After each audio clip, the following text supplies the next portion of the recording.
नमस्कार दोस्तों, स्वागत है आपका लेट्स क्रैक एमपी एग्जाम के इस प्लेटफॉर्म पर। कल हमने एक होली स्पेशल वीडियो बनाया था, पर अनफॉर्चुनेटली कुछ प्रॉब्लम की वजह से वो वीडियो पूरा नहीं हो पाया था। तो कल के वीडियो में हमने मराठा साम्राज्य की बात कर ली थी। आज के इस वीडियो में हम विजयनगर, बहमनी, सूफी आंदोलन और भक्ति आंदोलन की बात करेंगे। आगे बढ़ने से पहले मैं आपको बता दूं कि एमपीपीएससी एंड व्यापम पर दोस्त मेरे एमपीपीएससी मेंस के लिए कोर्स स्टार्ट हो चुके हैं, जहां पर मैं वर्तमान में एथिक्स पढ़ा रहा हूं। करंटली मैं वहां पर एथिक्स पढ़ा रहा हूं। तो अगर आप मेंस की तैयारी करना चाहते हैं एमपीपीएससी के लिए, तो वहां पर आप सब्सक्रिप्शन ले सकते हैं। अनअकैडमी ऐप को डाउनलोड करें, एमपीपीएससी एंड व्यापम के गोल को सिलेक्ट करें और आप मेरा कोड अप्लाई करें SG लाइव। और जैसे ही आप ये कोड अप्लाई करेंगे तो आपको 10% का इमीडिएट डिस्काउंट मिलेगा। और यही एक साल का सब्सक्रिप्शन 6300 रुपये में और 2 साल का सब्सक्रिप्शन 7560 रुपये में आपको मिल जाएगा। तो चलिए बात करते हैं विजयनगर साम्राज्य की। एक छोटी सी बात जानना बहुत ज्यादा इंपॉर्टेंट है कि विजयनगर साम्राज्य दक्षिण भारत के इतिहास का एक बहुत इंपॉर्टेंट टॉपिक है। It is one of the most important topic of south Indian history. दक्षिण भारतीय इतिहास में जो मध्यकाल का समय है उसमें विजयनगर साम्राज्य की बात होती है, बहमनी की बात होती है, आगे जाकर के बीजापुर, गोलकुंडा, इन सब की बात होती है।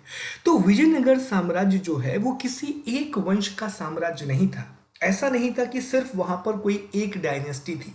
4 अलग अलग वंशों को मिलाकर के विजयनगर साम्राज्य बना था, जिसमें सबसे पहला जो वंश है वह है संगम वंश, उसके बाद सालुव वंश, उसके बाद तुलुव वंश और उसके बाद अराविडु वंश। तो इन चारों वंशों को मिलाकर के विजयनगर साम्राज्य बनाया गया था। संगम, सालुव, तुलुव और अराविडु। तो इन चारों को मिलाकर के तो जो विजयनगर साम्राज्य का इतिहास हम पढ़ते हैं वो बेसिकली इन 4 वंशों का इतिहास है। इन 4 वंशों की सामान्य जानकारी और इसमें कौन कौन से महान राजा आए इसके बारे में हम बात करते हैं। आगे बढ़ने से पहले एक मैप के थ्रू आप समझें कि हम 1400 के आसपास अगर भारत को देखें, अगर हम 1400 के आसपास इंडिया को देखें, तो आपको भारत की स्थिति कुछ इस प्रकार दिखाई देती है। उत्तर भारत के बहुत बड़े इलाके में आपको तुगलक वंश दिखाई देगा, एक जगह आपको राजपूत वंश दिखाई देगा, वहीं पर आप देखें तो ये बहमनी साम्राज्य आपको दिखाई देगा और नीचे आपको विजयनगर एम्पायर दिखाई देगा। इसमें आपको याद रखना है कि बीजापुर वाला इलाका इंपॉर्टेंट है, यहाँ पर गोलकोंडा वाला इलाका इंपॉर्टेंट है, ये हैदराबाद वाला इलाका इंपॉर्टेंट है और ये दौलताबाद वाला इलाका इंपॉर्टेंट है। ये सारे बहुत इंपॉर्टेंट प्लेस हैं जो आपको यहाँ पर याद रखने हैं। एक और चीज याद रखना दोस्त कि विजयनगर और बहमनी साम्राज्य का जो उदय हुआ था वो मोहम्मद बिन तुगलक के समय काल में हुआ था। तो मोहम्मद बिन तुगलक के टाइम पीरियड में ही बहमनी और विजयनगर साम्राज्य का उदय हुआ। तो अब जो हम बात करने जा रहे हैं आज के लेक्चर में वो इस पर्टिकुलर रीजन की हम बात करने वाले हैं। पहले हम बात करेंगे विजयनगर साम्राज्य की, लेकिन विजयनगर के साथ जो बहमनी है, देखिए ये लगातार लड़ाई करते रहेंगे। क्यों? क्योंकि यहाँ पे जो कृष्णा गोदावरी का क्षेत्र है, कृष्णा गोदावरी वाला जो इलाका है, तो उस इलाके को लेकर के बहमनी और विजयनगर साम्राज्य के बीच में हमेशा संघर्ष होता रहेगा। वो हमेशा इसको लेकर के लड़ते रहेंगे। तो बहमनी और विजयनगर साम्राज्य की एक दूसरे से लगातार कन्फ्लिक्ट होंगे, लड़ाइयां होती रहेंगी। तो चलिए स्टार्ट करते हैं। विजयनगर साम्राज्य में सबसे पहला वंश आता है संगम वंश। तो संगम वंश की जो स्थापना है वो हरिहर और बुक्का नाम के 2 भाइयों ने 1336 में की थी। 1336 में हरिहर और बुक्का नाम के 2 भाइयों के द्वारा संगम वंश की स्थापना की गई थी। एक बात यहां पर आपको और याद रखना है कि इस वंश का नाम संगम इसलिए पड़ा क्योंकि जो हरिहर और बुक्का के पिता थे उनका नाम संगम था, तो उनके नाम पर इसका नाम क्या पड़ा? संगम डायनेस्टी या संगम राजवंश। और जो हरिहर और बुक्का हैं तो वो काकतीय वंश के प्रताप रुद्र देव के यहाँ शासक हुआ करते थे। तो वारंगल, उस समय जो आपने वारंगल करके यहाँ पर एक जगह देखी होगी इस मैप में, तो देखिए यहाँ पर, देखिए ये वारंगल करके जगह, ये वाली देखिए, ये वाला प्लेस। तो यहाँ पर काकतीय वंश के शासक हुआ करते थे प्रताप रुद्रदेव। तो काकतीय वंश के जो प्रताप रुद्रदेव हैं तो उनके यहाँ पर सामंत थे हरिहर और बुक्का। तो ये बेसिक इंफॉर्मेशन हमें पता पड़ गई। अगला पॉइंट ये है कि इन्होंने अपनी जो राजधानी है, जो कैपिटल है, वो हम्पी को बनाया था। किसको बनाया था? हम्पी को बनाया था, जो कर्नाटक में तुंगभद्रा नदी के किनारे स्थित है। आगे चले, इनकी राजभाषा तेलुगु थी। सबसे पहले प्रमुख शासकों की अगर हम बात करें तो हरिहर का नाम आता है, जिन्होंने इस साम्राज्य की स्थापना की। उसके बाद बुक्का प्रथम आते हैं, और बुक्का प्रथम ने वेद मार्ग प्रतिष्ठापक की उपाधि धारण की थी। कौन सा टाइटल लिया था? वेद मार्ग प्रतिष्ठापक का टाइटल इन्होंने लिया था। इसके बाद हरिहर द्वितीय आते हैं। हरिहर द्वितीय को महाराजाधिराज की उपाधि मिली थी। इसके बाद देवराय प्रथम आते हैं, और देवराय प्रथम के बारे में दो बातें आपको याद रखना है। पहली बात, इन्होंने तुंगभद्रा नदी पर बांध का निर्माण करवाया था। दूसरा, इटली का यात्री निकोलो कांटी इनके समय भारत आया था। अब ये इंपॉर्टेंट फैक्ट हो जाता है कि इटली के यात्री निकोलो कांटी किसके समय भारत आया, तो याद रखेंगे देवराय प्रथम के समय भारत आया। राय बेसिकली राजा के लिए कहा जाता था। अगले इसके बाद आते हैं देवराय द्वितीय, जो कि 1422 से लेकर के 1446 तक रहते हैं। और जो देवराय द्वितीय हैं वो सबसे महान शासक होते हैं। संगम वंश के सबसे इंपॉर्टेंट रूलर जो होते हैं वो देवराय द्वितीय होते हैं। इनके समय फारसी राजदूत अब्दुल रज्जाक भारत आया था, और प्रसिद्ध तेलुगु कवि श्रीनाथ का संबंध भी इनके दरबार से है। ये हाथियों का शिकार किया करते थे, तो उन्हें जगवेटकर भी कहा जाता है। क्या कहा जाता है? जगवेटकर भी इन्हें कहा जाता है। और इनकी रचनाओं में महानाटक सुधानिधि और ब्रह्म सूत्र पर भाष्य इंपॉर्टेंट है। अब देखो यहाँ पर क्या है, कंफ्यूजन होता है कि इटली का यात्री निकोलो कांटी किसके समय आया, और फारसी राजदूत पर्सियन एम्बेसडर अब्दुल रज्जाक किसके समय पर आया। तो ये आपको याद रखना है खास तौर पर कि जो इटली का यात्री निकोलो कांटी है वो देवराय प्रथम के टाइम पीरियड पे आया था, जबकि जो फारसी राजदूत अब्दुल रज्जाक है वो देवराय द्वितीय के टाइम पर आया था। अगली बात आपको याद रखनी है यहाँ पर कि महानाटक सुधानिधि और ब्रह्म सूत्र पर भाष्य, ये दोनों ही देवराय द्वितीय की रचनाएं हैं। देवराय सेकंड के ये वर्क है, तो यहाँ पर ये आपको याद रखना है। इसके बाद मल्लिकार्जुन अगले शासक होंगे और प्रदुराय अंतिम शासक होंगे। तो ये आपको संगम वंश के बारे में महत्वपूर्ण जानकारी थी जो हमें याद रखनी है। तो संगम वंश के बाद अगला वंश आएगा सालुव वंश। सालुव वंश जो कि 1485 से लेकर के 1506 तक रहा। सालुव वंश के संस्थापक सालुव नरसिंह देव राय थे, और महत्वपूर्ण शासकों की बात करें तो थिम्मा भूपला और इसके बाद नरसिंह देव राय द्वितीय। सालुव वंश के टाइम पीरियड पे ऐसी कोई भी बहुत इंपॉर्टेंट घटना नहीं हुई है जहां से प्रश्न आने की संभावना हो। देखिए, संगम वंश याद रखिएगा, अब तक रिवीजन करते हैं। तो हमने पढ़ा विजयनगर साम्राज्य। तो विजयनगर साम्राज्य में पहली डायनेस्टी कौन सी आई दोस्त? तो पहली डायनेस्टी आई संगम। ओके, संगम वंश की स्थापना किसने की? हरिहर और बुक्का नाम के दो भाइयों ने। ओके, नाम संगम क्यों पड़ा? क्योंकि इनके पिता का नाम संगम था। फिर हमने वहां पर दो रूलर्स की बात की, एक तो देवराय फर्स्ट जिन्होंने तुंगभद्रा नदी पर बांध बनवाया, और इटली का यात्री निकोलो कांटी आया। क्लियर, याद रखिएगा। और फिर हमने बात की देवराय द्वितीय की, और देवराय द्वितीय के टाइम पीरियड में क्या हुआ दोस्त? तो देवराय द्वितीय के टाइम पीरियड पर जो पर्शियन एम्बेसडर है, फारसी राजदूत है अब्दुल रज्जाक, वो भारत आया था। फिर सालुव वंश में ऐसा कुछ भी इंपॉर्टेंट नहीं है जो यहां से प्रश्न आ सके। फिर इसके बाद आता है तुलुव वंश, बहुत इंपॉर्टेंट है क्योंकि तुलुव वंश जो है उसका टाइम पीरियड मुगलों के टाइम पीरियड से मैच करेगा। अब देखिए, तुलुव वंश का जो टाइम पीरियड है, तुलुव डायनेस्टी का जो टाइम पीरियड है, तो वो मुगल एम्परर के समय का टाइम पीरियड है। 1505 से लेकर के 1565 के बीच का टाइम है। इसी समय पर भारत में मुगलों का राइज हो रहा है, तो ये मुगल पीरियड के समय का टाइम पीरियड है। तो इसमें फिर आपको कुछ इंपॉर्टेंट फैक्ट यहाँ पर याद रखने हैं। तो तुलुव वंश के जो संस्थापक हैं उनका नाम वीर नरसिंह राय है। वीर नरसिंह राय है। प्रमुख शासक जो हुए, सबसे प्रमुख शासक यहाँ पर हुए कृष्णदेव राय। मोस्ट इंपॉर्टेंट रूलर कौन है? कृष्णदेव राय हैं, जिन्होंने 1509 से लेकर के 1529 तक रूल किया। अब देखो यहां पर ध्यान दो, ये 1529 का डेट है, तो इसी बीच में 1526 में इंडिया में क्या हो गया था? मुगल बाबर आया हुआ था, और बाबर ने अपनी आत्मकथा लिखी थी। आत्मकथा, ऑटोबायोग्राफी। कौन सी आत्मकथा थी? बाबरनामा या तुजुक ए बाबरी, बाबरनामा।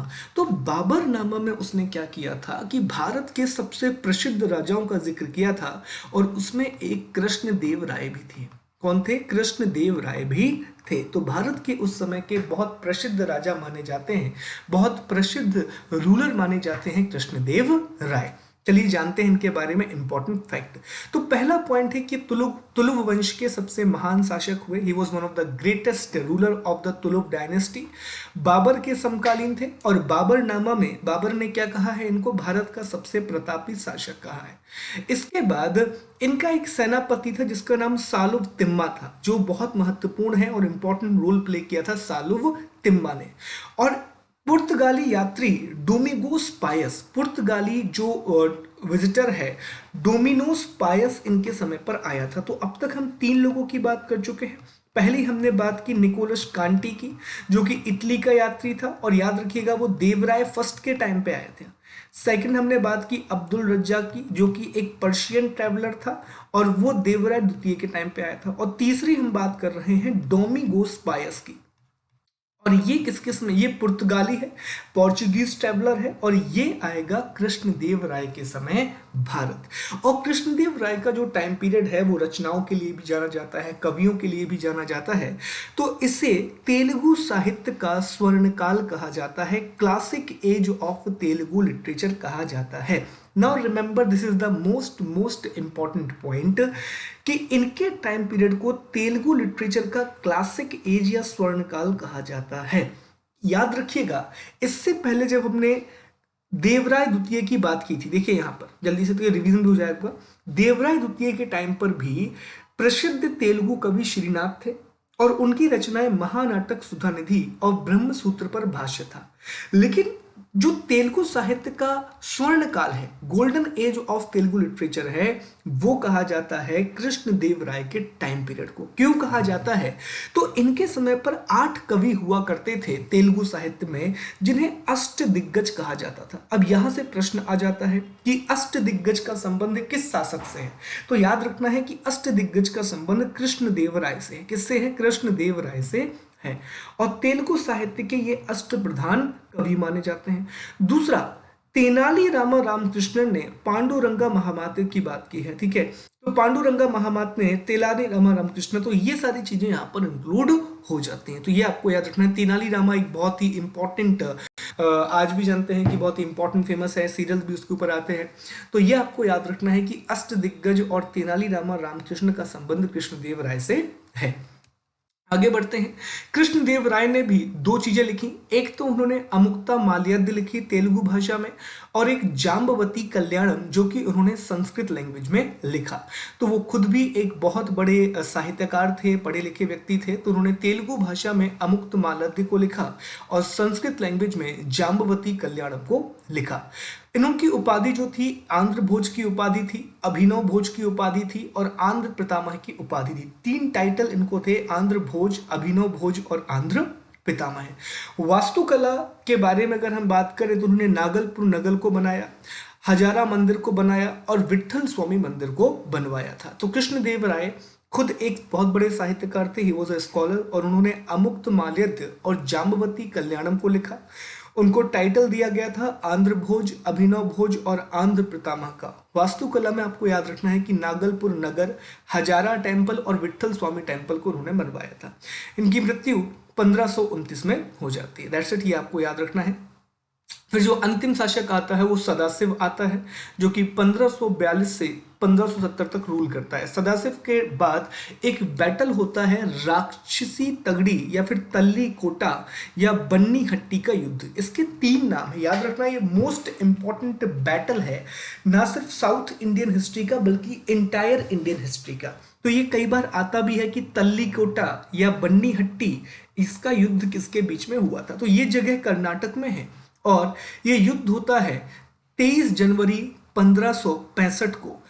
विजयनगर साम्राज्य की तरफ से राम राय और दक्कन के राज्य की तरफ से अली आदिल शाह। अब दक्कन में आपको याद रखना है दोस्त कि जब दक्कन स्टेट की हम बात करते हैं तो इसमें 4-5 जगह आती है। क्या क्या आती है? तो इसमें अहमदनगर आता है, बीजापुर आता है, गोलकंडा आता है, विदर आता है और बरार आता है। तो देखिए, एक तरफ आपका पूरा का पूरा, जैसे हमने ये मैप में डिस्कस किया था, तो एक तरफ तो आपका पूरा विजयनगर साम्राज्य हो गया, पूरा का पूरा विजयनगर साम्राज्य हो गया, और दूसरी तरफ आपके ये छोटे छोटे छोटे स्टेट हो गए, जिसमें अहमदनगर, बीजापुर, गोलकंडा, बीदर और बरार आ रहे थे। तो विजयनगर को लीड कौन कर रहा था? राम राय लीड कर रहा था। और ये सारी संयुक्त सेना को लीड कौन कर रहा था? अली आदिल शाह लीड कर रहा था। अली आदिल शाह लीड कर रहा था। तो ये बहुत इंपॉर्टेंट बैटल है, राक्षस तगड़ी या तल्ली कोटा या बन्नी हट्टी का बैटल, जो कि विजयनगर और दक्कन राज्य के बीच में हुआ था। विजयनगर को राम राय ने लीड किया था और दक्कन के राज्य को अली आदिल शाह के द्वारा लीड किया गया था। और इसमें अहमदनगर, बीजापुर, गोलकंडा, विदर और बरार शामिल थे। कारण क्या था? तो कारण मैंने आपको पहले बताया था कि जो कृष्णा गोदावरी का क्षेत्र है, तो वो क्षेत्र काफी उपजाऊ था, बहुत फर्टाइल था। तो ऊपर हमने मैप में भी देखा था कि आप देखिए, तो नीचे आपको विजयनगर साम्राज्य मिलेगा, ऊपर आपको बहमनी साम्राज्य मिलेगा। तो इन दोनों के बीच में इस जो जगह है आपका कृष्णा गोदावरी के बीच का जो रीजन है, उसको लेकर के बहुत ज्यादा डिस्प्यूट हुआ करते थे। क्लियर? और परिणाम क्या हुआ? तो परिणाम विजयनगर साम्राज्य का यहाँ से पतन प्रारंभ हो जाएगा। बहुत छोटी सी जगह पर विजयनगर बच पाएगा इसके बाद, और अपनी जो पुरानी राजधानी है वो छोड़ करके नई राजधानी बनेगी विजयनगर की, और नई कैपिटल का नाम होगा पेनुकोंडा, जो कि आंध्र प्रदेश में होगी। पेनुकोंडा नई राजधानी बन जाएगी। और अब आखिरी वंश की बात करते हैं, अराविडु वंश की, अराविडु डायनेस्टी की। अराविडु विजयनगर साम्राज्य का अंतिम वंश है, अंतिम डायनेस्टी है। इसकी स्थापना तिरुमल देवराय के द्वारा की गई थी। इसके बाद वेंकट द्वितीय, इसके बाद फिर वोडेयार के द्वारा, इसके वेंकट द्वितीय के बाद कौन आएगा? वोडेयार। तो वोडेयार के द्वारा मैसूर राज्य की स्थापना की गई। किसके समय? वेंकट द्वितीय के समय स्थापना की गई थी। और अंतिम शासक श्रीरंग तृतीय होगा, श्रीरंग तृतीय। इस पॉइंट को याद रखना कि वेंकट द्वितीय के टाइम पीरियड पे ही वोडेयार के द्वारा मैसूर राज्य की स्थापना की गई थी। अब ये सवाल आ सकता है कि Mysore state is formed by, तो आंसर याद रखेंगे वोडेयार के द्वारा इसे फॉर्म किया गया था। तो इस तरह से दोस्त हमारी पूरी की पूरी चीजें खत्म होती हैं विजयनगर साम्राज्य के बारे में। जो इंपॉर्टेंट रूलर्स थे, जो इंपॉर्टेंट शासक थे, उनके बारे में सारी जानकारी हमने डिस्कस कर ली, सारी महत्वपूर्ण बातें हमने डिस्कस कर ली। याद रखिएगा, कृष्णदेव राय बहुत इंपॉर्टेंट हैं। उनके जो अष्ट दिग्गज थे जिनका संबंध तमिल साहित्य से है, वहां से प्रश्न आ सकता है। उनको जो उपाधियां दी गई थी वहां से प्रश्न आ सकता है। एक तल्ली कोटा या बन्नी हट्टी का जो बैटल है, जिसके बाद विजयनगर साम्राज्य कोलैप्स होना स्टार्ट हो जाएगा, वहां से प्रश्न आ सकता है। हरिहर और बुक्का से प्रश्न आ सकता है। वहां पर देवराय प्रथम और देवराय द्वितीय से प्रश्न आ सकता है। एक क्वेश्चन यहाँ पर यह भी बन सकता है कि वो आपसे पूछेगा कि निम्नलिखित में से कौन सा वंश विजयनगर साम्राज्य का हिस्सा नहीं है, और चारों वंश के आपको नाम दे देगा। तो आपको याद रखना है कि अराविडु वंश उसका पार्ट है। आपको याद रखना है कि संगम, तालुव और सुलुव ये उसके पार्ट रहेंगे। तो ये तो हमने चर्चा कर ली कि विजयनगर में कौन सी लड़ाइयां हुई, कौन से राजा ने क्या किया। लेकिन एक बहुत बड़ा साम्राज्य जब होता है, विजयनगर जैसा बड़ा, जो 300-400 साल का जिसका इतिहास होता है, तो उसका एडमिनिस्ट्रेशन भी इंपॉर्टेंट हो जाता है, उसका प्रशासन भी बहुत ज्यादा महत्वपूर्ण हो जाता है। तो अब हम बात करेंगे विजयनगर साम्राज्य के प्रशासन और संस्कृति की। तो प्रशासन में आप देखिए, प्रशासन का जो केंद्र है, केंद्र बिंदु हमेशा की तरह राजा ही होगा। ओके, और राजा को राय कहा जाता था। राजा के लिए क्या वर्ड यूज किया है? राय कहा गया है। एक किताब जो हमने भी बात की थी, आमुक्त मालध्य, जो कि कृष्णदेव राय के द्वारा लिखी गई थी, तो और ये तेलुगु लैंग्वेज में लिखी गई थी। तो इसमें उन्होंने बताया है कि एक राजा को किस तरह का व्यवहार करना चाहिए, ये बात उन्होंने बताई है। राजा पर जो नियंत्रण है वो राज परिषद नाम की एक संस्था के द्वारा होता था, और प्रधानमंत्री को महाप्रधानी कहा जाता था या प्रधानी कहा जाता था। तो यहां से हमें एक पॉइंट पता पड़ता है कि जो राजा है, तो राजा के लिए कौन सा वर्ड यूज किया गया है दोस्त? राय नाम का वर्ड यूज किया गया है। पीएम के लिए कौन सा वर्ड यूज किया गया है? प्रधानी, प्रधानी नाम का वर्ड यूज किया गया है। तीसरा हम पहले भी डिस्कस कर चुके हैं कि जो आमुक्त मालध्य है, जो आमुक्त माल्यद है, तो आमुक्त माल्यद में किसने लिखा था? कृष्णदेव राय के द्वारा लिखा गया था, और उसमें उन्होंने बताया है कि एक राजा को कैसा होना चाहिए। इसके बाद आगे चलें तो मंत्री परिषद भी होती थी, सचिवालय भी होता था। अब ये मोस्ट इंपॉर्टेंट पार्ट है, केंद्रीय विभाजन। केंद्र जो है वो प्रांतों में विभाजित था, जिसे राज्य या मंडल कहा जाता था। तो देखिए सबसे ऊपर क्या आ गया, यहाँ पे डायग्राम बनाते चलेंगे, सारी चीजें क्लियर हो जाएंगी। सबसे ऊपर आ गया केंद्र, केंद्र के नीचे क्या आ जाएगा? राज्य। और राज्य को क्या कहा जा रहा है? तो राज्य को कहा जा रहा है मंडलम। मंडलम। ये सवाल यहां से आ जाते हैं, शब्द आपसे पूछ लेता है मंडलम। और कितने राज्य थे? तो टोटल 6 राज्य आपको देखने के लिए मिलेंगे। टोटल 6 स्टेट विजयनगर साम्राज्य में थे। अब जो राज्य का हेड होता था, जो राज्य का प्रमुख होता था, तो राज्य के प्रमुख के लिए युवराज शब्द का प्रयोग किया जाता था और कई जगह पर इसे दंड नायक भी कहा गया है। क्लियर? तो हमने क्या समझा? केंद्र में तो राजा ही सब कुछ है, उसके बाद 6 राज्य मतलब 6 मंडल आपको देखने के लिए मिल रहे हैं और मंडल का हेड कौन है? युवराज है। मंडल का हेड कौन है? युवराज है। और इसके बाद राज्य जो है वो डिवाइड होता था। राज्य के नीचे आता था बलनाडु। क्या आता था? बलनाडु आता था। और जो एक प्रकार से आप मान के चलिए कमिश्नरी या संभाग प्रकार से मान लीजिए, इसको संभाग टाइप का होता था। इसके नीचे जिले आते थे और जिलों को नाडु कहा जाता था। क्या कहा जाता था? नाडु कहा जाता था जिला के लिए। फिर मेला ग्राम जो है, मेला ग्राम वो गांव का एक समूह होता था जिसमें बहुत सारी चीजें होती थी, which is not so important. तहसील के लिए स्थल वर्ड का प्रयोग किया गया है और आखिरी में आएगा उद। उद किसके लिए? ग्राम के लिए। तो अगर आपसे पूछा जाए कि विजयनगर साम्राज्य की सबसे छोटी इकाई कौन थी, तो आप आंसर करेंगे उद। The smallest unit of Vijayanagara empire was the उद, जिसे ग्राम के नाम से भी जाना जाता है।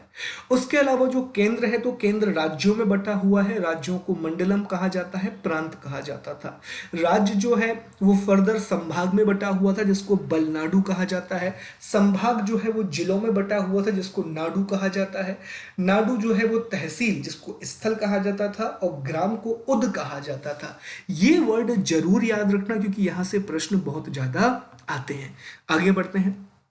अब बात करते हैं कि वहां पर 2 सिस्टम बहुत इंपॉर्टेंट हैं। एक तो न्यायालंकार सिस्टम से प्रश्न आते हैं और बहुत सीधे प्रश्न आते हैं, न्यायालंकार सिस्टम, और दूसरा आयंगार व्यवस्था। एक न्यायालंकार व्यवस्था और एक आयंगार व्यवस्था। तो न्यायालंकार और आयंगार के बारे में जो प्रश्न आते हैं वो सीधा प्रश्न आपसे यही पूछा जाता है कि इनका संबंध किससे है। तो न्यायालंकार व्यवस्था और आयंगार व्यवस्था दोनों का ही संबंध किससे है? विजयनगर साम्राज्य से है। तो न्यायालंकार व्यवस्था में क्या होता था कि एक बेसिकली आप ये मान के चलिए कि एक प्रकार की भूमि होती थी। ठीक है, एक प्रकार की भूमि होती थी जो सैनिक, इनके वेतन के बदले भूमि प्रदान की जाती थी, जिसे आमरम कहा जाता था। आमरम प्राप्त करने के कारण इन्हें अमर नायक भी कहा जाता है। ये पद धीरे धीरे अनुवांशिक हो जाएंगे और ये अपना एक प्रशासनिक एजेंट से स्थानपति कहा जाता था। और देवराय ने नायकों की उद्दंडता को रोकने के लिए एक विशेष अधिकारी महामंडलेश्वर की नियुक्ति की। तो अगर आपसे पूछे न्यायालंकार व्यवस्था क्या है, तो आप आंसर करेंगे कि देखिए, विजयनगर साम्राज्य में जो सैनिक या फिर जो अधिकारी होते थे, जो आर्मी या फिर जो ऑफिसर होते थे, तो उनको वेतन के बदले क्या दी जाती थी? भूमि दी जाती थी।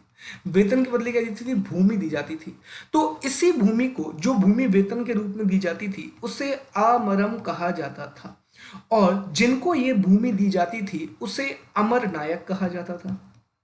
अमर नायक कहा जाता था।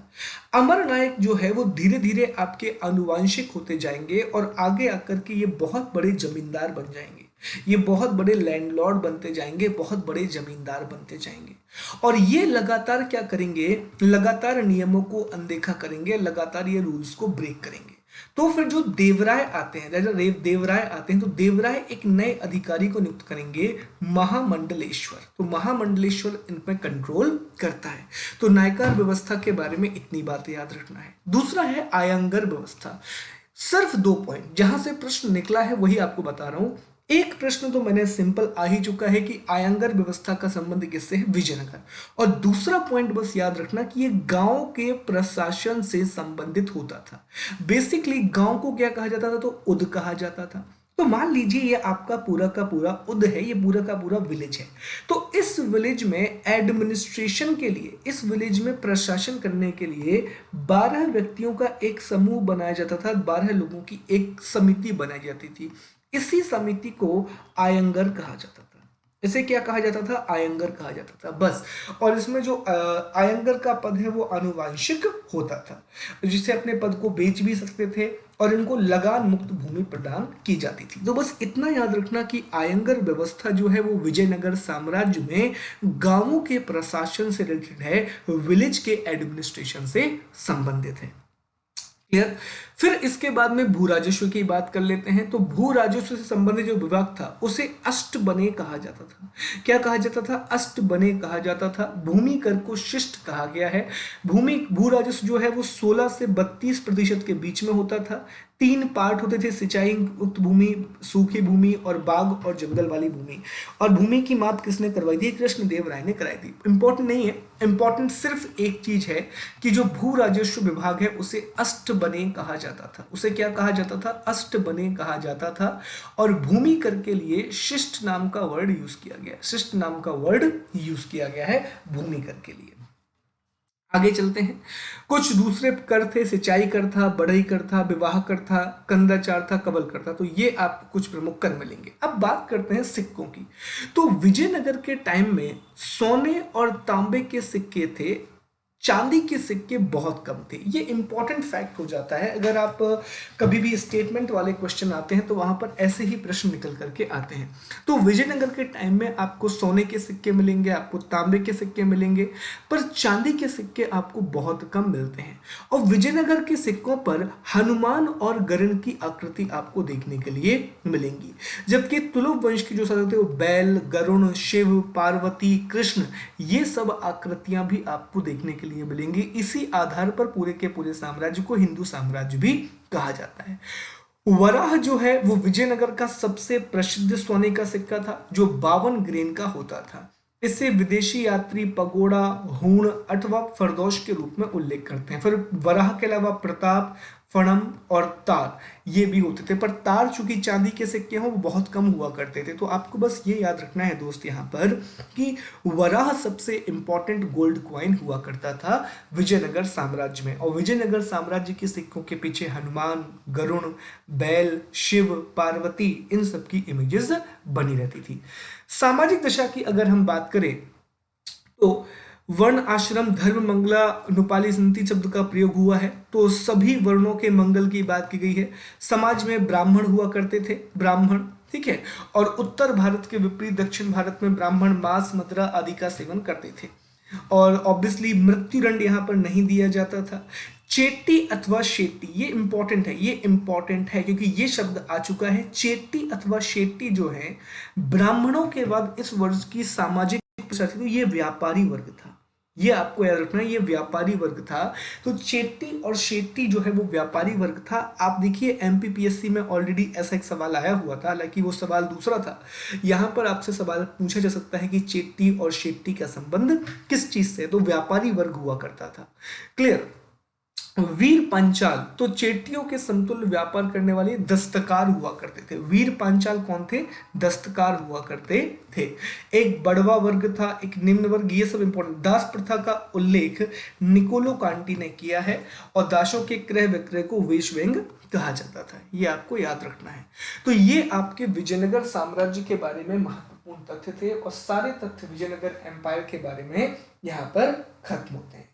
अब हम बात करते हैं दोस्तों अगले साम्राज्य की, और जो है बहमनी साम्राज्य, बहमनी एम्पायर। तो बहमनी साम्राज्य जो है उसका उदय भी विजयनगर साम्राज्य के साथ ही हुआ था। मोहम्मद बिन तुगलक के टाइम पीरियड में दक्षिण भारत में विजयनगर और बहमनी साम्राज्य का उदय हुआ था। और मैप में भी आपने देखा था कि वो कहां पर है। तो बहुत छोटा सा है, ज्यादा इंफॉर्मेशन नहीं है, छोटा सा टॉपिक है, खत्म करते हैं। तो बहमनी साम्राज्य की जो स्थापना है वो हसन गंगू के द्वारा की गई थी, जिसे अलाउद्दीन बहमन शाह भी कहा जाता है। अलाउद्दीन बहमन शाह भी कहा जाता है।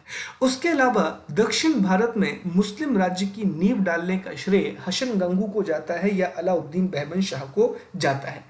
बेसिकली हसन गंगू जो है ये उसका ओरिजिनल नाम था और जिस नाम से वो गद्दी पर बैठा था वो अलाउद्दीन बहमन शाह था। क्लियर?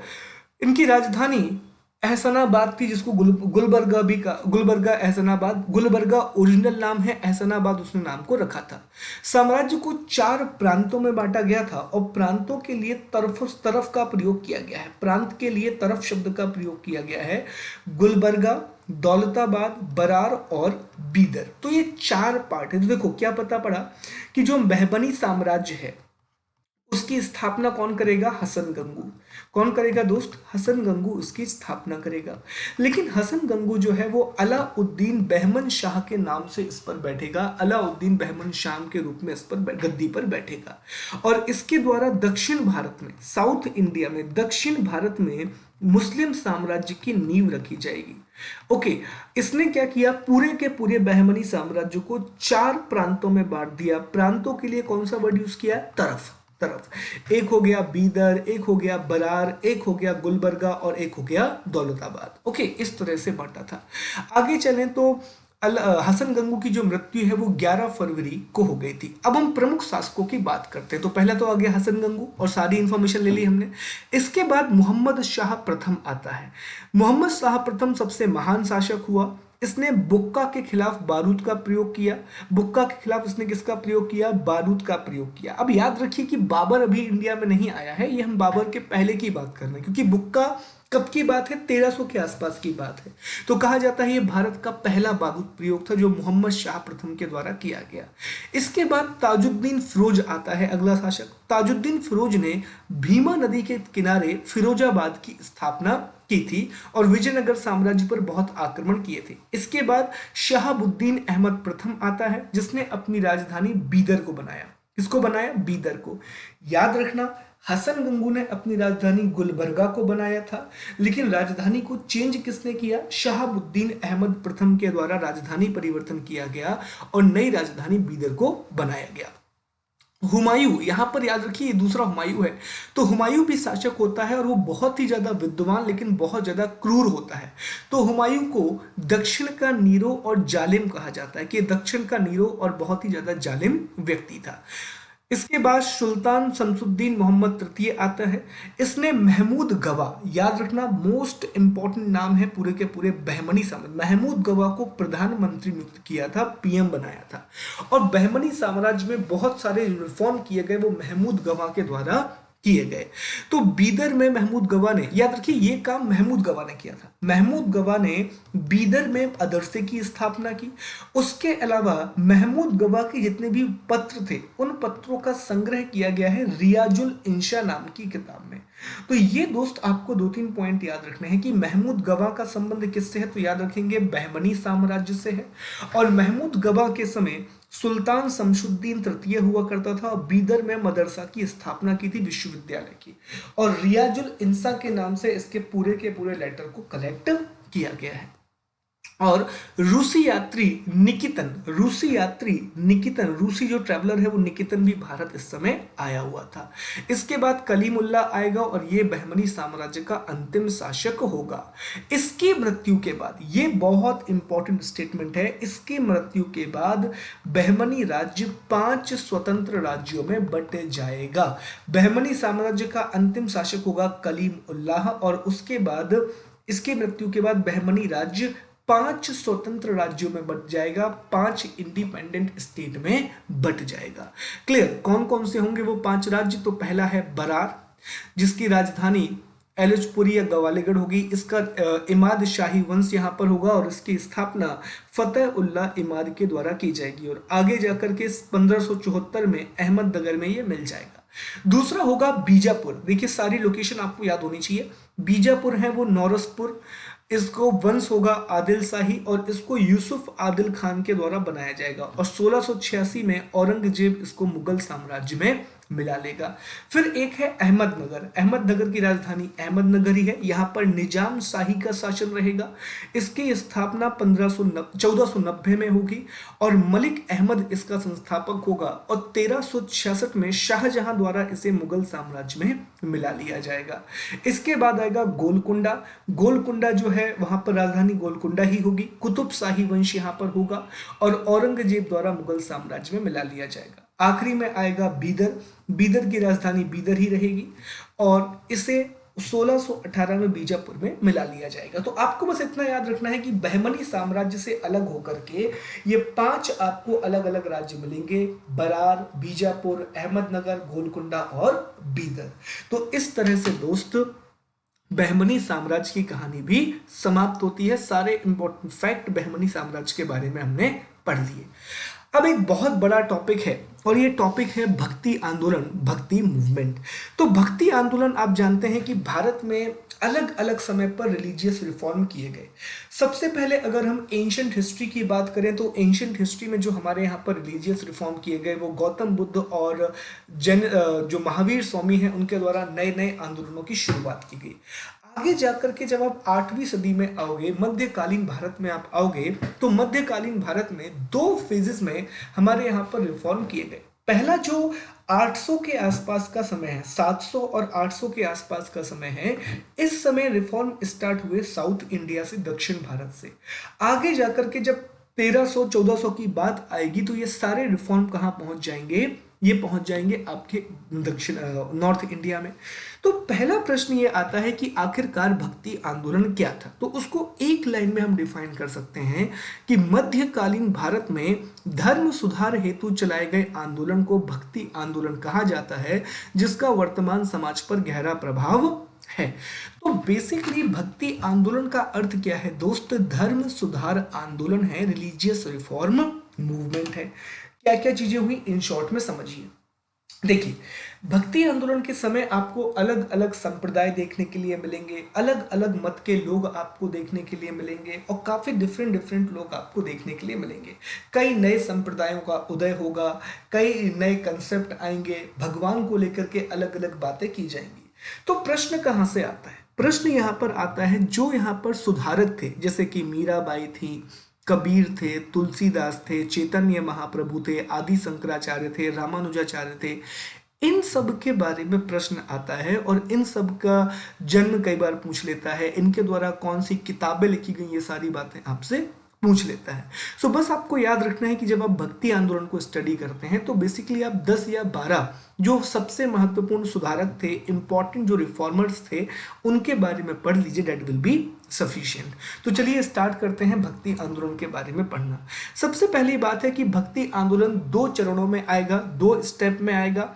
पहला तो दक्षिण भारत में, साउथ इंडिया से ये स्टार्ट होगा और उसके बाद ये नॉर्थ इंडिया में आ जाएगा। तो पहले साउथ से स्टार्ट होगा, फिर नॉर्थ इंडिया में आएगा।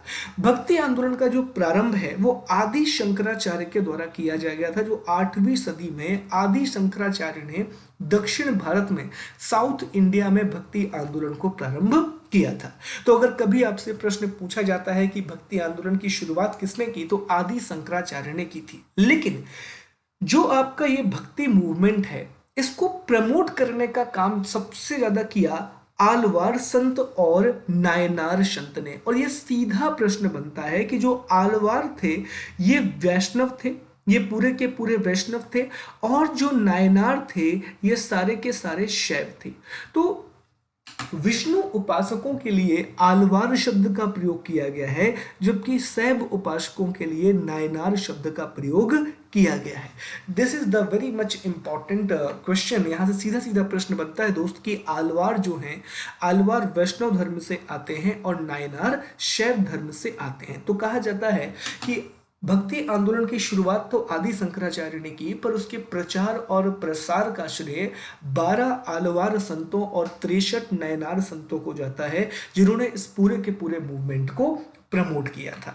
देन भक्ति आंदोलन को उत्तर भारत में लाने का श्रेय रामानंद को दिया जाता है। रामानंद ने क्या किया था कि जो दक्षिण भारत में ये पूरा का पूरा मूवमेंट चल रहा था, इसे वो नॉर्थ इंडिया में लेकर के आए थे। तो ये सीधा सवाल बनता है कई बार कि भक्ति आंदोलन को उत्तर भारत में कौन लेकर के आया, तो रामानंद लेकर के आए थे उत्तर भारत में। भक्ति आंदोलन को असम ले जाने का श्रेय शंकर देव को जाता है और उन्हें असम का चैतन्य भी कहा जाता है, जबकि बंगाल ले जाने का श्रेय विद्यापति ठाकुर और चंडीदास को जाता है। तो देखिए 3-4 पॉइंट यहाँ पर आपको याद रखना है। पहला, आदि शंकराचार्य, तो ये प्रवर्तक हो जाएंगे। दूसरा, अलवार संत मतलब वैष्णव संत, नायनार संत मतलब कि शैव संत। तो इनके द्वारा क्या किया जाएगा, प्रचार प्रसार किया जाएगा, इनके द्वारा प्रमोशन किया जाएगा। असम कौन लेकर के आएगा, तो असम शंकर देव लेकर के आएंगे। और बंगाल कौन लाएगा, विद्यापति ठाकुर और चंडीदास। जबकि नॉर्थ इंडिया में कौन लेकर के आएंगे, तो रामानंद। नॉर्थ इंडिया में रामानंद लेकर के आएंगे भक्ति आंदोलन को। ये बहुत बेसिक फैक्ट है, ये आपको पता होना चाहिए। अब विशेषताओं की अगर हम बात करें, भक्ति आंदोलन की प्रमुख विशेषताएं हम देखें तो सारे एकेश्वरवाद को बल दिया गया कि ईश्वर एक है, ईश्वर अलग अलग नहीं होता, तो आप एक ईश्वर की उपासना कीजिए। दूसरा, आडंबरों का विरोध किया गया कि बहुत ज्यादा पूजा पाठ जो आडंबर है उनका विरोध किया जाएगा। वर्ण व्यवस्था का विरोध किया गया, मानव सेवा पर बल दिया गया। सबसे इंपॉर्टेंट जो है वो है स्थानीय भाषाओं में उपदेश दिए गए। ऐसा नहीं किया गया कि टिपिकल संस्कृत में बातें की जा रही हैं, जो भी लोकल लैंग्वेज थी। देखिए, जैन धर्म और बुद्ध धर्म के प्रसार का सबसे बड़ा कारण यही था कि उन्होंने संस्कृत में उपदेश नहीं दिए, वो सामान्य भाषा में उपदेश देते थे। प्राकृत और पाली जो उस समय पर था उसी भाषा में उन्होंने उपदेश दिए। तो भक्ति आंदोलन के जितने भी सुधारक होंगे वो भी रीजनल लैंग्वेज में ही उपदेश देंगे, वो भी स्थानीय भाषाओं में ही उपदेश देंगे। और गुरु के महत्व में वृद्धि, आस्था और भक्ति पर बल। तो ये कुछ इंपॉर्टेंट फीचर्स रहेंगे, जिसमें सबसे इंपॉर्टेंट है स्थानीय भाषाओं में उपदेश देना। अब यहां पर हमें बात करनी है 10 संत हैं भक्ति आंदोलन के जो सबसे ज्यादा इंपॉर्टेंट हैं। 10 संत के बारे में 4 पॉइंट हैं, ये पॉइंट आपको याद रखना है। सबसे पहला नाम आता है आदि शंकराचार्य का। तो आदि शंकराचार्य का जन्म केरल में हुआ था और इनके गुरु गोविंद योगी थे। इनके गुरु गोविंद योगी थे, जिन्होंने इनको परमहंस की उपाधि प्रदान की थी। किसकी उपाधि थी? परमहंस की। तो आदि शंकराचार्य को परमहंस की उपाधि उनके गुरु गोविंद योगी के द्वारा प्रदान की गई थी और आदि शंकराचार्य का जन्म केरल में हुआ था। ये अद्वैतवाद के समर्थक थे। He was a supporter of अद्वैतवाद। अद्वैतवाद का अर्थ होता है कि देखिए, दो चीजें होती हैं, एक आत्मा और एक ईश्वर, मतलब ब्रह्मा। तो अद्वैतवाद मतलब आत्मा और ब्रह्मा एक ही है। आत्मा और ब्रह्मा कैसा है? एक ही है, ये सिंगल है, ये अलग अलग नहीं है। तो इसको अद्वैतवाद कहा जाता है। जो लोग मानते हैं कि आत्मा और ब्रह्मा एक है, उसे अद्वैतवाद कहा जाता है। इन्हें प्रच्छन्न बौद्ध भी कहा जाता था, क्योंकि इनके बहुत से विचार बुद्ध जैसे थे, तो इन्हें प्रच्छन्न बौद्ध भी कहा जाता था। यह सवाल भी आ चुका है कि प्रच्छन्न बौद्ध किसे कहा जाता था? तो आदि शंकराचार्य को कहा जाता था। इन्होंने 4 मठों की स्थापना की थी। ज्योतिष पीठ जो कि बद्रीनाथ उत्तराखंड में है, गोवर्धन पीठ जो कि पुरी और उड़ीसा, शारदा पीठ द्वारका गुजरात में है और श्रृंगेरी पीठ जो कि मैसूर कर्नाटक में है। तो ये चारों पीठों के नाम आपको याद रखना है, ज्योतिष, बद्रीनाथ, गोवर्धन, पुरी, शारदा, द्वारिका और श्रृंगेरी मैसूर कर्नाटक में। क्लियर? और शंकराचार्य के अद्वैत दर्शन के विरोध में दक्षिण भारत में 4 मतों की स्थापना की गई थी, दैट इज डिफरेंट, तो उसको हम बाद में डिस्कस करेंगे। फिलहाल आपको याद रखना है कि भक्ति आंदोलन के प्रवर्तक कौन माने जाते हैं? तो आदि शंकराचार्य माने जाते हैं। इनका जन्म केरल में हुआ था। इनके गुरु का नाम गोविंद योगी था, जिन्होंने परमहंस की उपाधि इनको प्रदान की थी। अद्वैतवाद के ये समर्थक थे और प्रच्छन्न बौद्ध इनको कहा जाता था। ठीक है, आगे बढ़ते हैं, रामानुजाचार्य की बात करते हैं। तो रामानुजाचार्य 11वीं सदी में थे और ये राम के आराध्य थे। रामानुजाचार्य, इनका जन्म मद्रास के निकट पेरम्बूर में हुआ था और ये श्री संप्रदाय के संस्थापक हैं। इन्होंने किसकी स्थापना की थी? तो श्री संप्रदाय की स्थापना किसके द्वारा की गई थी? रामानुजाचार्य के द्वारा की गई थी।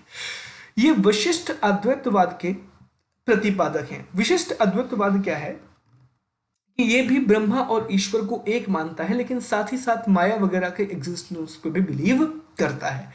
उसके अलावा होयसाल वंश के जो विष्णुवर्धन है उनको वैष्णव संप्रदाय का अनुयायी बनाया था, क्योंकि आप देखिए राम के आराध्य हैं, मतलब ये वैष्णव संप्रदाय से आते हैं।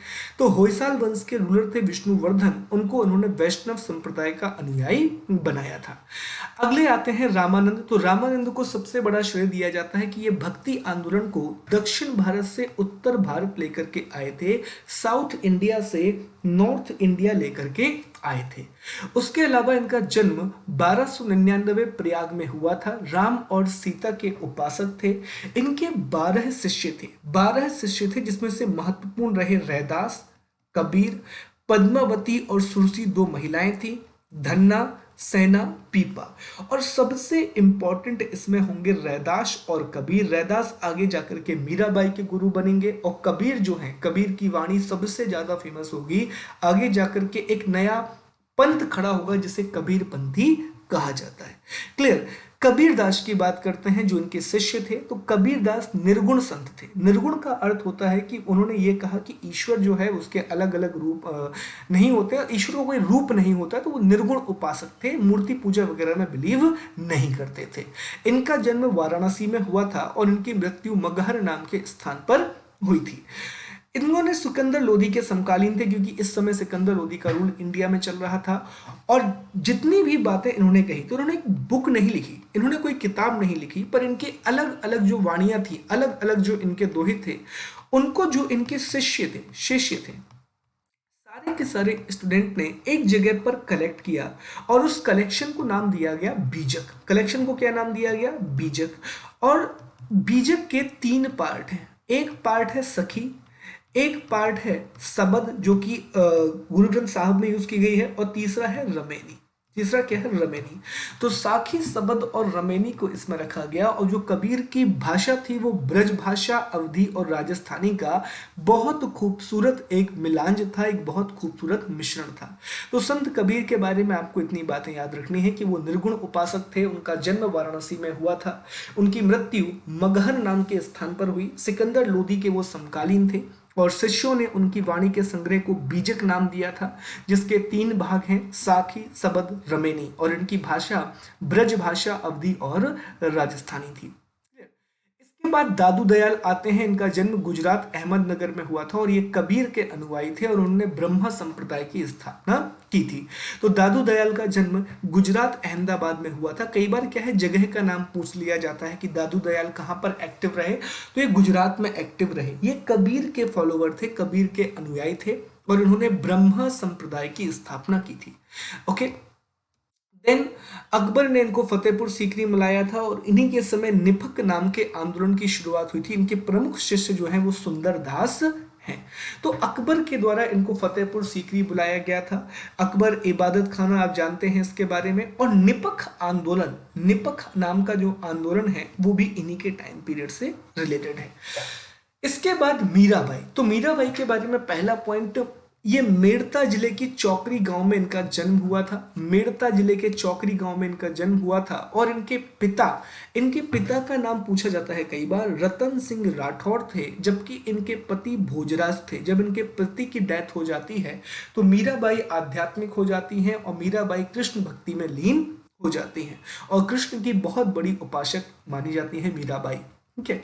इसके बाद रैदास का नाम आता है। तो रैदास जो है वो रामानंद के 12 शिष्यों में से एक थे और ये मीराबाई के गुरु भी थे और रायदासी संप्रदाय की इन्होंने स्थापना की थी। अब बात करते हैं गोस्वामी तुलसीदास की। तो गोस्वामी तुलसीदास का जन्म 1532 में राजापुर गांव, बांदा जिले, उत्तर प्रदेश में हुआ था। तो तुलसीदास अकबर और मेवाड़ के शासक राणा प्रताप के समकालीन थे। अकबर से जब इनकी भेंट हुई थी तो अकबर को उन्होंने कहा था कि देखिए, आपको अपने यहाँ पर उत्तराधिकार के लिए एक निश्चित नियम बनाना चाहिए, अन्यथा आगे आने वाले समय पर आपको उत्तराधिकार को लेकर के इस साम्राज्य का पतन होगा। और ऐसा ही हुआ। औरंगजेब के टाइम पीरियड से जो उत्तराधिकार का युद्ध प्रारंभ हुआ, उसके बाद पूरे के पूरे मुगल साम्राज्य का पतन हो जाता है। इनकी प्रमुख रचनाओं में रामचरितमानस, दोहावली, कवितावली, पार्वती विवाह, सीता विवाह, विनय पत्रिका, हनुमान चालीसा, ये इनकी प्रमुख रचनाएं हैं। ये आपको याद रखना है। इसके बाद अगले जो आते हैं सूरदास। सूरदास का जन्म भी उत्तर प्रदेश में हुआ था और ये वल्लभाचार्य के शिष्य थे। वल्लभाचार्य ने एक नई आइडियोलॉजी दी थी, पुष्टि मार्ग। तो पुष्टि मार्ग को आगे बढ़ाने का श्रेय सूरदास को जाता है। यही कारण है कि सूरदास को पुष्टि मार्ग का जहाज कहा जाता है। सूरदास जन्म से अंधे थे और उनकी प्रमुख रचनाओं में सूर सागर, साहित्य लहरी और सूर सारावली आती है। आखिरी जो इंपॉर्टेंट समाज सुधारक या फिर धर्म सुधारक हुए, उनका नाम है चैतन्य महाप्रभु। चैतन्य महाप्रभु बंगाल में भक्ति आंदोलन के प्रवर्तक थे। इन्होंने पूरा काम अपना बंगाल रीजन में किया था।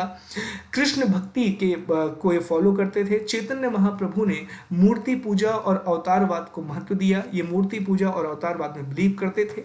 गोसाई संघ की स्थापना, मोस्ट इंपॉर्टेंट फैक्ट, इन्होंने गोसाई संघ की स्थापना की थी और ये संकीर्तन प्रथा के जन्मदाता माने जाते हैं। संकीर्तन जो प्रथा है उसके जन्मदाता माने जाते हैं चैतन्य महाप्रभु। इनका एक दर्शन है, अचिंत्य भेदभाव भेदाभेदवाद करके। इस तरह से आपका भक्ति आंदोलन भी समाप्त होता है। अब जब भक्ति आंदोलन इंडिया में चल रहा था तो उसी समय इंडिया में सूफी आंदोलन भी प्रारंभ हुआ। तो जो सूफी आंदोलन है वो उसको इस्लाम से जोड़ा जाता है, इस्लाम के फॉलोअर्स के द्वारा सूफी आंदोलन को प्रारंभ किया गया। सूफी आंदोलन की सबसे अच्छी बात यह थी कि यहाँ पर संगीत को महत्व दिया गया, संगीत के माध्यम से चीजों को बढ़ावा दिया गया। हालांकि हर एक सूफी संप्रदाय ने संगीत को नहीं माना, पर जो फेमस इंडिया में हुआ, इंडिया में चिश्ती सूफी संप्रदाय सबसे ज्यादा फेमस हुआ और उन्होंने बहुत ज्यादा महत्व दिया है आपके संगीत को।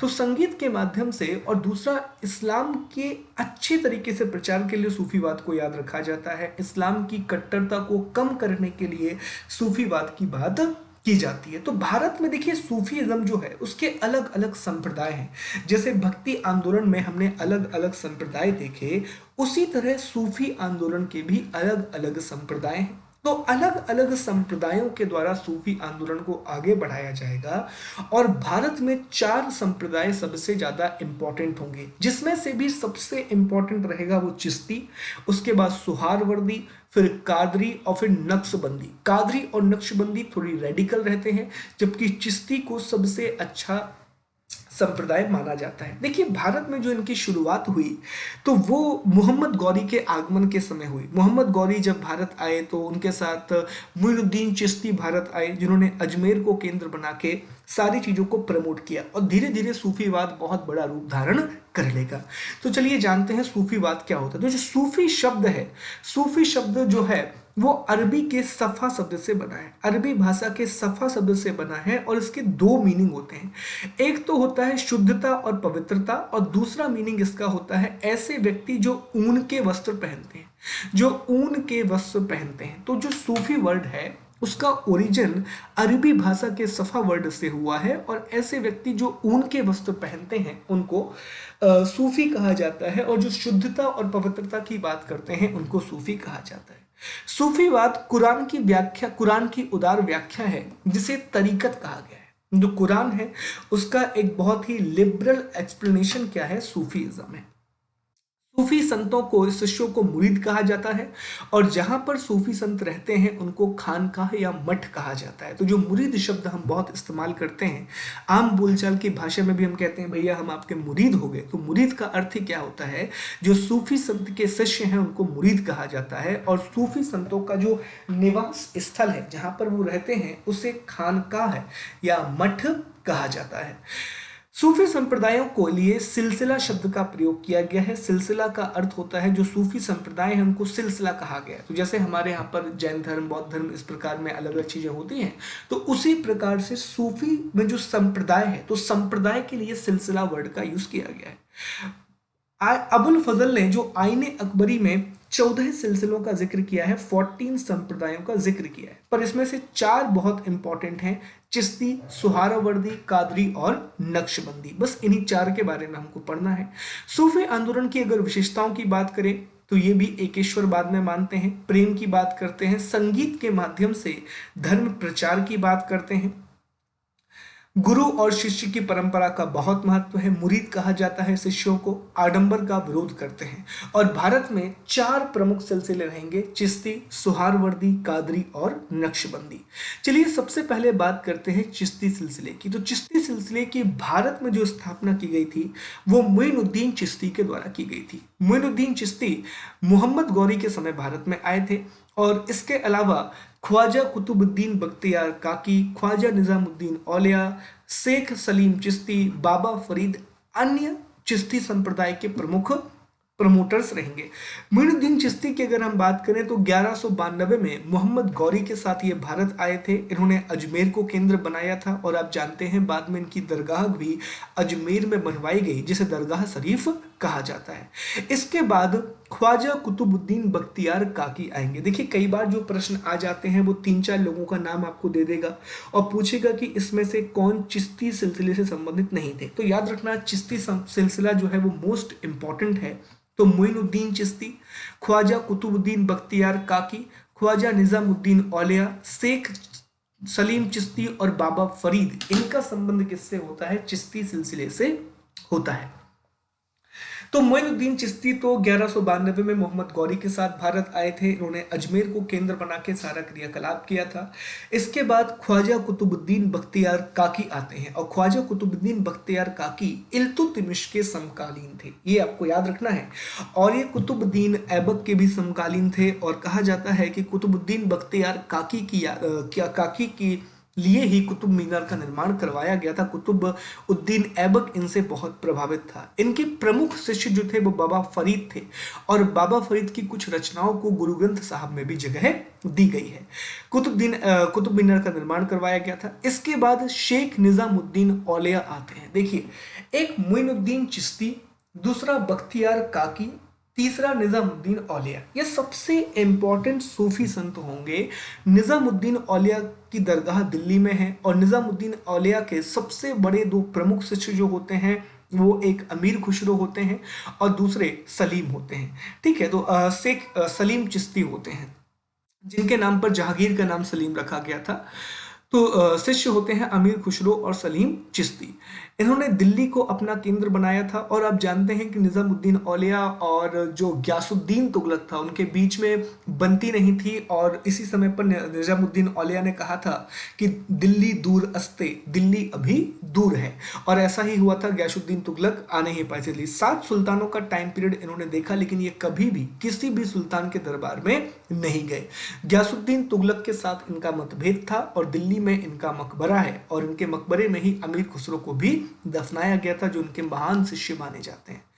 इसके बाद शेख सलीम चिश्ती आते हैं। अकबर इनके दरबार में बहुत जाते थे, और इनकी कुटिया में ही जहांगीर का जन्म हुआ था, इसीलिए उसका नाम सलीम रखा गया था। अकबर के समकालीन थे, और ये इस सिलसिले के अंतिम सूफी संत थे। तो मोइनुद्दीन चिश्ती, निजामुद्दीन औलिया, बाबा फरीद, शेख सलीम चिश्ती, ये सबसे इंपॉर्टेंट संत रहेंगे, और उनके नाम आपको याद रखना है। क्लियर। शेख बुहारुद्दीन गरीब ने दक्षिण भारत में सूफी और चिश्ती सिलसिले को आगे बढ़ाया और दौलताबाद को केंद्र बनाया। ये एक नोट के रूप में आपको याद रखना है कि सूफी संप्रदाय को दक्षिण भारत कौन ले गया, तो शेख बुहारुद्दीन गरीब लेके गए। इसके बाद अगला सिलसिला आता है सुहारवर्दी सिलसिला। सुहारवर्दी, तो इसके प्रवर्तक शहाबुद्दीन सुहारवर्दी थे। संस्थापना शेख बहाउद्दीन के द्वारा की गई थी। राजकीय संरक्षण लिया इल्तुतमिश के समय थे। अब यहां से आपको एक डिटीरियोशन देखने के लिए मिलेगा, यहां से आपको गुणवत्ता में एक ह्रास देखने के लिए मिलेगा। जैसे कि पहला आपको ह्रास ये देखने के लिए मिलेगा कि सुहारवर्दी जो सिलसिला है, तो सुहारवर्दी सिलसिले के बाद लगातार जो नए नए संप्रदाय आएंगे, नए नए सिलसिले आएंगे, वो राजाओं का समर्थन लेना प्रारंभ कर देंगे।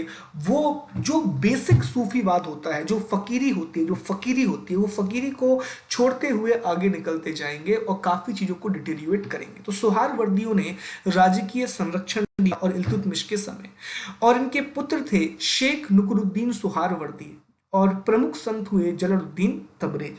विशेषता यही थी कि ये संपन्नता का जीवन जीते थे। तो बस इतना ही पॉइंट आपको याद रखना है कि सुहारवर्दी वगैरह से प्रश्न कम आते हैं। बस चिश्ती एक ऐसे रहेंगे जो बहुत ज्यादा फकीरी का जीवन जिएंगे, वो बहुत राजकीय संरक्षण कभी नहीं लिया उन लोगों ने, पर सुहारवर्दी ने राजकीय संरक्षण लिया और ये संपन्नता का जीवन जीते थे। इसके बाद कादरी सिलसिला आएगा।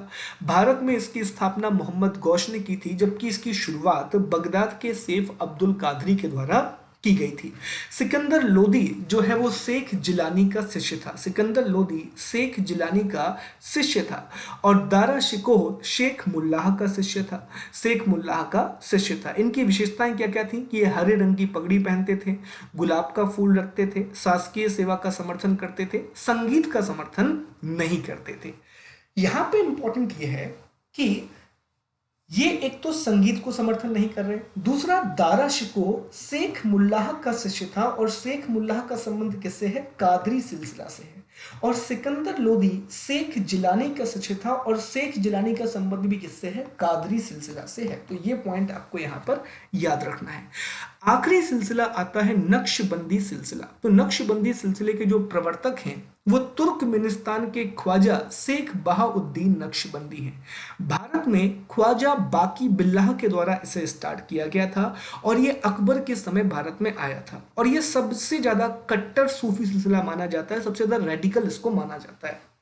जो कयूम शेख हैं, जो नक्शबंदी सिलसिला से आते थे, वो औरंगजेब के गुरु थे और कहा जाता है कि यही कारण रहा कि औरंगजेब आगे जाकर के कट्टर इस्लाम का फॉलोवर बनता है। क्लियर। विशेषताएं क्या रहेंगी? कट्टरवाद, अकबर की नीतियों के विरोधी, ऑब्वियसली बात है क्योंकि अकबर की नीतियां उदारवादी थी, अकबर की नीतियों के विरोधी रहते हैं। धर्म परिवर्तन में ये शक्ति का प्रयोग को भी उचित मानते हैं, जैसे किसी का अगर आपको धर्म परिवर्तन कराना है, उसमें आप पावर को यूज कर रहे हैं तो according to time it is all right. और शासकीय सेवाओं का ये समर्थन करते थे। संगीत के ये घोर विरोधी रहे। तो इस तरह से दोस्त हमारे पूरे टॉपिक खत्म होते हैं और इसी के साथ जैसा मैंने आपसे वादा किया था कि हम पूरा इतिहास खत्म करेंगे, तो मध्यकालीन भारतीय इतिहास है वो इसके साथ खत्म होता है, एंड होता है।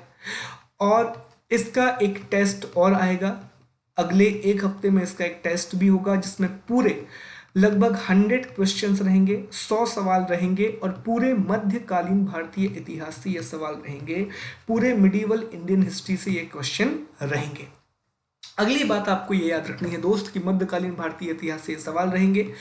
अब आधुनिक भारत हम प्रारंभ करेंगे, अब मॉडर्न हिस्ट्री पढ़ना हम स्टार्ट करेंगे और आधुनिक भारत का जो इतिहास है वो नेक्स्ट मंडे से स्टार्ट होगा। तो अभी एक हफ्ते तक यहाँ पर क्लास नहीं होगी। नेक्स्ट मंडे से हम मॉडर्न हिस्ट्री प्रारंभ करेंगे और जैसे हमने मध्यकालीन भारत को पूरा खत्म किया है उसी तरह से हम अप्रैल के महीने के अंत तक आते आते हम सारा का सारा आधुनिक भारतीय इतिहास खत्म कर देंगे, सारी मॉडर्न हिस्ट्री हम खत्म कर देंगे। तो thank you so much for your cooperation. आप लोगों ने इस पूरी सीरीज को बहुत प्यार दिया है और जैसा मैंने आपसे कहा था कि इस सीरीज को हम पूरा करेंगे, कंप्लीट करेंगे, तो ये पूरी सीरीज हमने कंप्लीट कर दी है। अब आधुनिक भारत पढ़ना हम प्रारंभ करेंगे। आगे बढ़ने से पहले दोस्त एक बात बता दूं कि अगर आप लोगों को मेंस की तैयारी करनी है, एमपीपीएससी मेंस की तैयारी करनी है, तो एमपीपीएससी मेंस के लिए मेरा अनअकैडमी प्लस पर कोर्सेज चल रहे हैं और अगर आप सब्सक्रिप्शन लेना चाहते हैं तो 1 साल का सब्सक्रिप्शन 6300 रुपये का है और 2 साल का सब्सक्रिप्शन 7560 रुपये का है। इसके लिए बस आपको ऐप डाउनलोड करना है, उसके बाद एमपीपीएससी एंड व्यापम का गोल सिलेक्ट करना है, वहां पर आपको कोड अप्लाई करना है SG लाइव। याद रखना दोस्तों कि वहां पर 5 टॉपिक मैं आपको कवर कराऊंगा, environment, ethics, economy, polity, geography. Hindi और इंग्लिश दोनों लैंग्वेज में वो है और पूरे नोट्स आपको मिलेंगे जिस तरह से मुख्य परीक्षा में आपको लिखना है उसको शॉर्ट में पढ़ा है। मुगल को हमने डिटेल में पढ़ा, दिल्ली सल्तनत को डिटेल में पढ़ा क्योंकि वहां से प्रश्न भी डिटेल में आते हैं। तो thank you so much, take care.